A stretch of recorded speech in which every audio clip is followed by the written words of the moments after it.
Shalom, salam sejahtera bagi kita sekalian.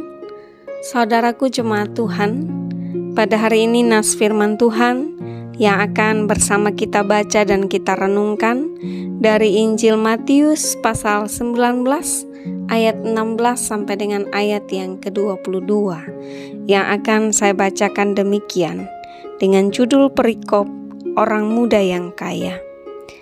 Ada seorang datang kepada Yesus dan berkata, "Guru, perbuatan baik apakah yang harus kuperbuat untuk memperoleh hidup yang kekal?" Jawab Yesus, "Apakah sebabnya engkau bertanya kepadaku tentang apa yang baik?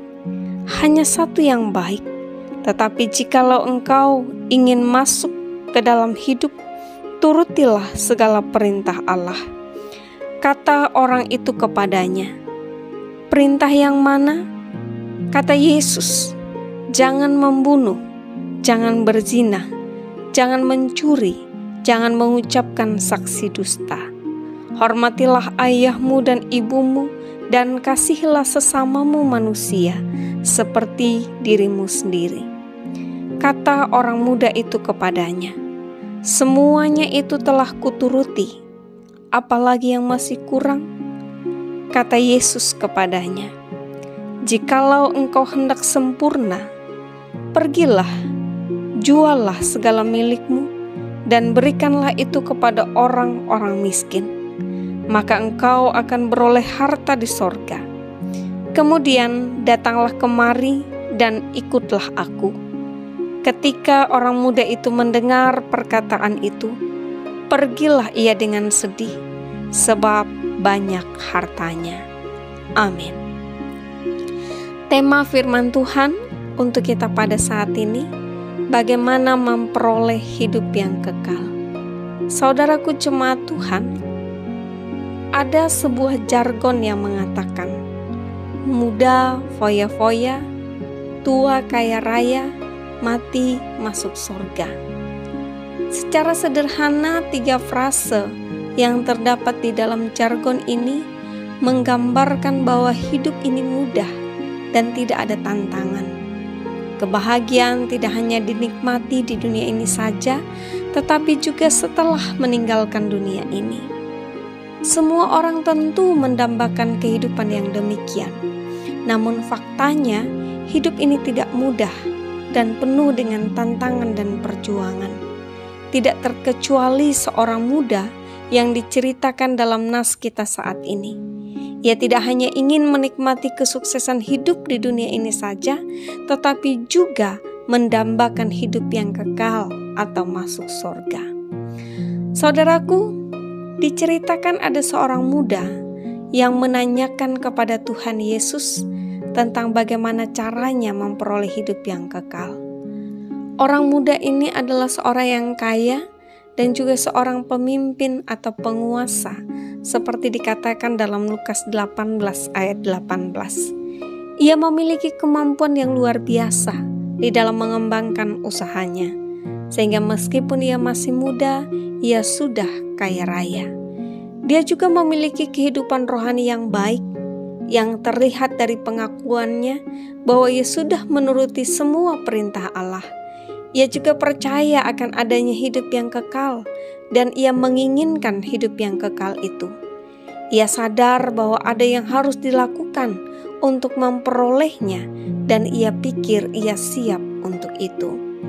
Tuhan Yesus pun memberi jawab kepadanya dengan terlebih dahulu menuntunnya untuk mengakui dan menghormatinya sebagai Allah yang baik. Kemudian Tuhan Yesus mengarahkannya untuk mentaati perintah Allah, yaitu jika ia menjalankan perintah Allah, maka ia dapat memperoleh hidup yang kekal. Orang muda itu merasa bahwa ia sudah menuruti semua perintah Allah itu. Semua itu telah kuturuti, apalagi yang masih kurang?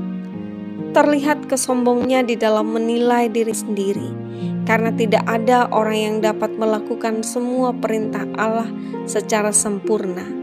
Pastilah ada kelemahan dan kekurangannya. Namun, ia juga ingin mengetahui lebih jauh apa yang masih belum dilakukannya. Lalu Tuhan Yesus memberikan perintah yang terakhir, yaitu menjual semua hartanya dan memberikan hasil penjualannya kepada orang miskin, kemudian mengikut Dia. Orang muda itu pun pergi dengan sedih setelah mendengar perintah Tuhan Yesus. Ia terlalu mencintai hartanya di dunia sehingga ia gagal untuk memperoleh harta di sorga, yaitu hidup yang kekal yang menjadi dambaannya. Saudaraku, dari cerita ini kita dapat merenungkan beberapa hal.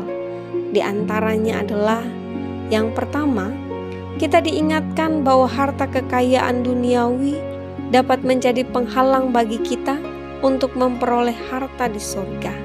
Karena itu, janganlah hati kita terikat pada harta kekayaan dunia dan bergantung kepadanya. Karena kekayaan dunia bersifat sementara dan dapat hilang, tetapi harta di surga kekal adanya.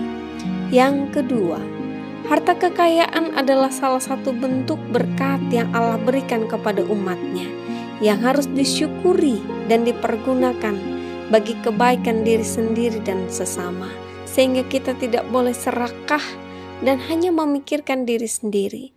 Tetapi dengan harta yang Allah berikan, kita dapat menjadi saluran berkat bagi sesama, menjadi garam dan terang yang berperan memberi rasa sukacita dan menerangi kegelapan dosa yang ada di sekitar kita. Yang ketiga, kesempurnaan ketaatan kita dalam melakukan perintah Allah adalah dengan mengasihi Dia di dalam rupa orang-orang yang memerlukan uluran kasih kita.